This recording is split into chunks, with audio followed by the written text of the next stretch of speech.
এসো আমরা পুরো বর্ণমালার বন্ধুদের সাথে একে একে আলাপ করি। মা যেমন করে আঙুল ধরে ধরে শেখান, ঠিক সেভাবেই আমরা পুরো স্বরবর্ণ লিখে ফেলি। স্বরবর্ণের মেলা।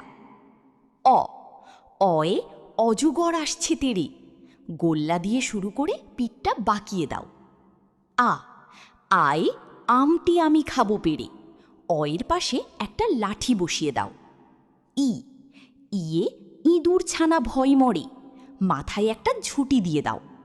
ই, ইয়ে ঈগল পাখি পাছে ধরে, ইয়ের মতোই শুধু ঝুঁটিটা একটু আলাদা।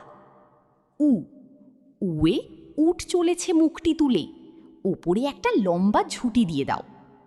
উ, উয়ে উষাকালে সূর্য ওঠে, উয়ের নিচে আর একটা ছোট্ট লেজ দিয়ে দাও। রি, রিয়ে ঋষি মশাই বসেন পূজায়, একটু সাবধানে আঁকিবুকি করো তো দেখি। ই, ই ইক্কা গাড়ি খুব ছুটেছে, কেমন যেন বক পাখির মতো দেখতে, তাই না?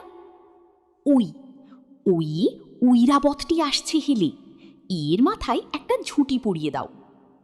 ও, ওই উল খেও না ধরবে গলা, দুটো গোল্লা যেন একে অপরের সাথে মিশে আছে।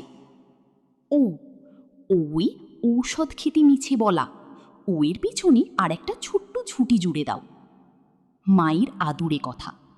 দেখলে তো শোনা, কত সহজ! এই 11টা বন্ধু মিলে আমাদের স্বরবর্ণের পরিবার। তুমি এই বন্ধুগুলোকে চিনতে পারলে আমরা এরপর ব্যঞ্জন বর্ণের বন্ধুদের সাথেও দেখা করতে যাব। লক্ষ্মী সোনা, এখন কি তুমি হাত ঘুরিয়ে নিজের স্লেটে এই বর্ণগুলো একবার লিখবে, নাকি আমি আরও একবার পড়ে শোনাবো?